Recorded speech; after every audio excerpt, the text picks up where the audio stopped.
La semaine dernière, le 7 novembre, l'Assemblée nationale a adopté les crédits de dépenses pour le budget national de notre défense et de nos armées.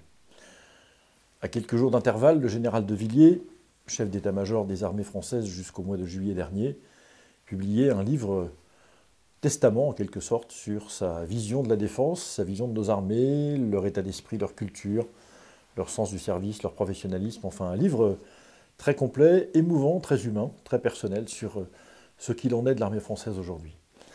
Je ne peux pas m'empêcher d'être surpris par le décalage qu'il y a entre ces deux événements.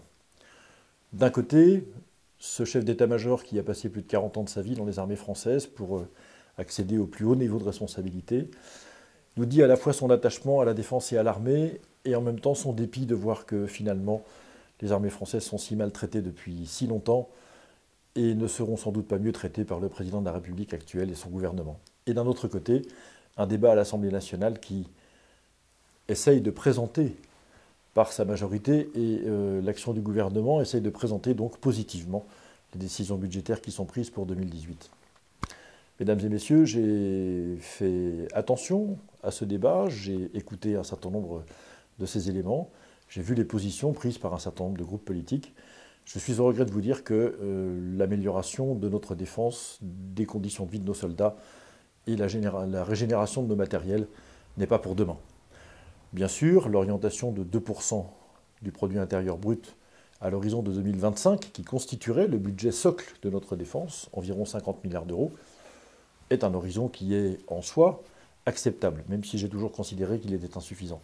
Mais 2025, c'est dans 8 ans. Et d'ici là, malheureusement, nous n'aurons sans doute pas les moyens, si nous continuons sur la trajectoire qui est amorcée aujourd'hui, de maintenir notre dissuasion nucléaire à un niveau suffisant, de remplacer nos matériels de défense maritimes, aériens et terrestres. Je parle des navires de guerre, je parle des chars d'assaut et je parle des avions de chasse. Et probablement que nous n'aurons pas non plus les moyens de retrouver une indépendance nécessaire, minimale, par rapport à nos alliés, en particulier dans le domaine du renseignement, qui est la question la plus sensible. Il est très bien d'être couplé aux Américains en matière opérationnelle, mais sur le plan du renseignement, nous n'avons pas toujours les mêmes intérêts que nos alliés américains, et donc le redéploiement de nos moyens d'indépendance en termes de renseignement est un objectif pour nous absolument stratégique. Malheureusement, dans les orientations de la loi de finances 2018 pour la défense, aucune de ces préoccupations n'est prise à bras-le-corps et sérieusement. 2% en 2025, c'est beaucoup trop lointain et c'est insuffisant. J'ai plaidé pendant la primaire, il y a maintenant un an, et pendant la campagne présidentielle également, pour que ce montant soit rehaussé à 2,4% et qu'il soit accéléré en matière de réalisation d'objectifs budgétaires. Je continue de penser cela, compte tenu du fait que, malheureusement, la menace dans le monde ne s'affaiblit pas.